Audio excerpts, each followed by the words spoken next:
Photshop Lightroom is a photo editing and management program offered by Adobe, allowing users to manage and edit multiple images at once using the Lightroom interface. Unlike Photoshop, Lightroom's non-destructive behavior means that changes made to an image in Lightroom are not made to the source image. In other words, you never destroy the original image with changes made in Lightroom.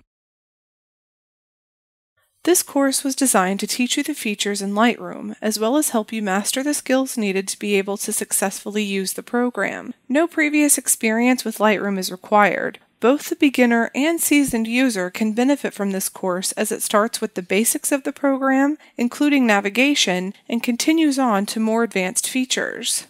You don't need to have access to Lightroom to take or complete the course. However, it is recommended.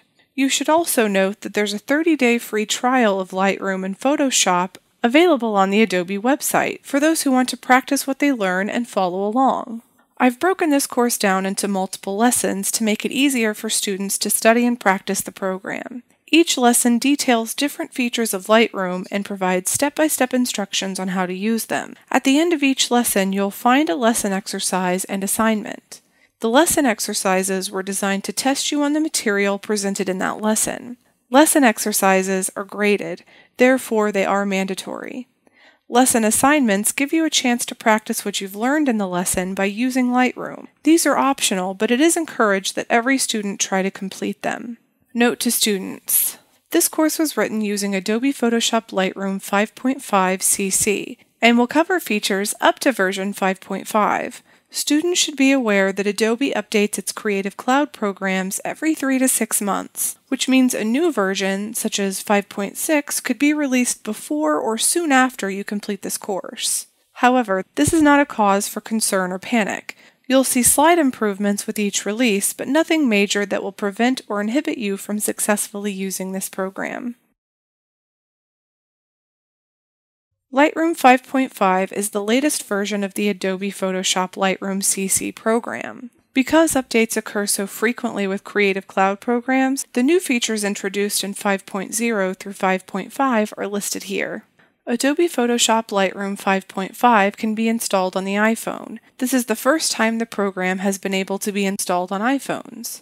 Improvements to the mobile app in version 5.5 allow you to display images based on star rating or a custom sort order that you set from the Lightroom desktop. With version 5.4 and later, you can also install the Lightroom mobile app to your iPad. All edits you make on mobile devices such as the iPad are synced to your desktop. A smoothness adjustment slider was added to color noise reduction in version 5.2. This allows you to reduce low-frequency color modeling artifacts. Improvements were made to the spot healing tool in version 5.2, including feather control. Auto exposure was also improved in version 5.2 so that it's more consistent. In version 5.2, the size of the Smart Preview image was updated. It's now 2,560 pixels on the long edge. Adjustments to the local adjustment brush were made in version 5.2. The new radial filter tool gives you the power to emphasize part of your image by creating vignetted areas to highlight multiple areas. The new spot removal tool lets you fix defects in images, even in irregular shapes. The book module was improved with version 5.0.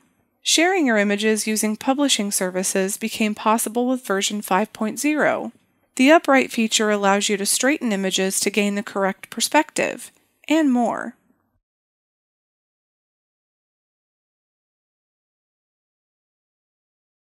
Adobe Photshop Lightroom is a photo editing program created by Adobe, much like Adobe's other photo editing program called Photoshop.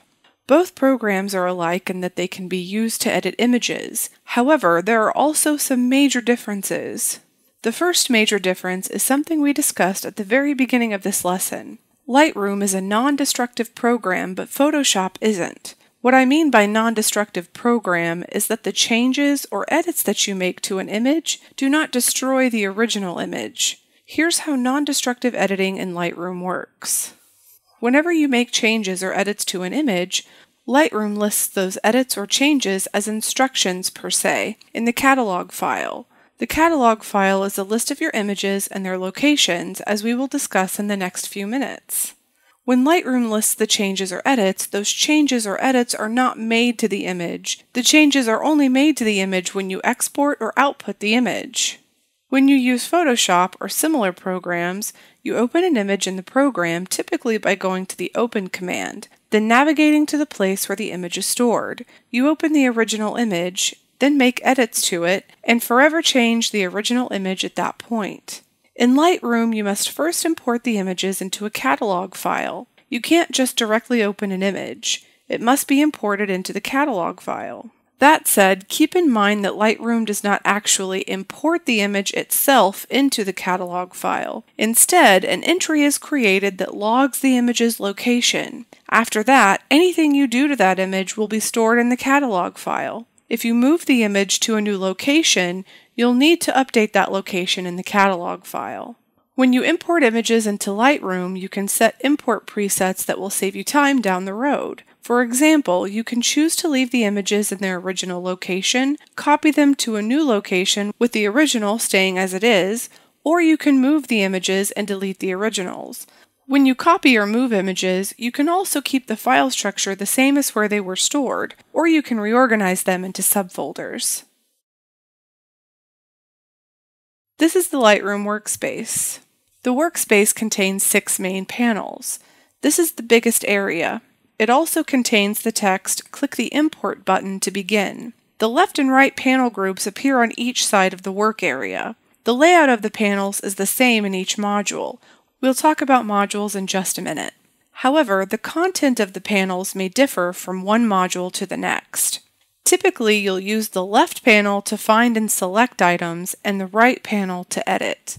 The top panel above the work area shows the identity plate on the left and the module picker on the right. You'll see a toolbar below the work area. Below that is the film strip. The film strip can show every image in your library, but it can also show a filtered selection of images. The Lightroom modules are listed on the right-hand side of the workspace in the top panel.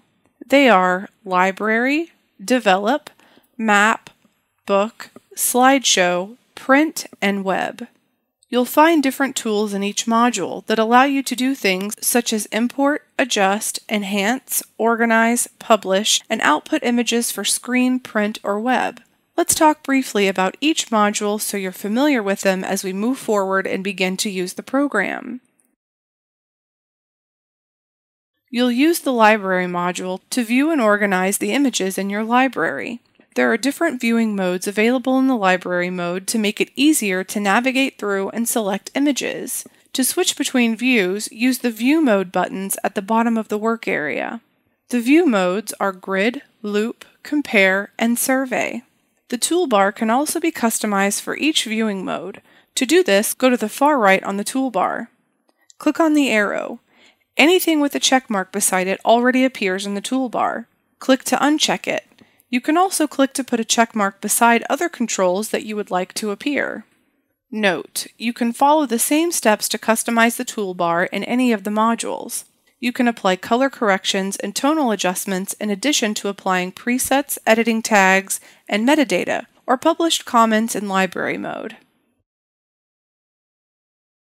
Whenever you want to make detailed adjustments or edits to your images, you'll most likely come to the Develop module. It's in this module that you can apply adjustments such as color or tone, crop and straighten, etc. There are 2 different viewing modes in Develop mode, Loop and Before and After. The viewing mode buttons are located below the work area just as in the Library module. The Map module allows you to geotag your images, or mark where each photo was taken. If your photos already have GPS coordinates, these will appear on the map. If you need to enter location details for an image, you can do so by dragging an image directly onto the map. Just as it sounds, the Book module helps you to create a photo book of your images. You can work with multiple pages, single pages, or spread by spread as you design your book. Once you're finished, you can upload it to Blurb for printing directly from Lightroom, or you can save it as a PDF and print it yourself. The Slideshow module helps you create slideshows from collections in your library. You'll see the images in the film strip below the toolbar, and you can choose the images that you want to add to your slideshow. To organize the slideshow, you can drag the thumbnails until they appear in the order that you want. The Print module gives you the tools and templates that you'll need to print your images. To select images for printing, go to the film strip and then drag to change how they appear in the layout. In print mode, the work area turns into the print editor. The Web module is where you'll go when you want to prepare your images for export or upload to the web. You'll find templates in the Web module to help you with the layout and presentation of your images. Whenever you work in Lightroom, there will be basic steps that you'll take as you work with images. These are steps that we'll learn over the duration of this course. To start, you'll import your images into Lightroom. Next, you'll organize the images by using the Import dialog box. Once your images are imported, you can use the library and map modes to sort and tag them. In the Develop mode, you'll edit and adjust the images. Choose from the Book, Print, Web, or Slideshow modules to create presentations from your images. When you're finished, you'll export or share your images and/or presentations.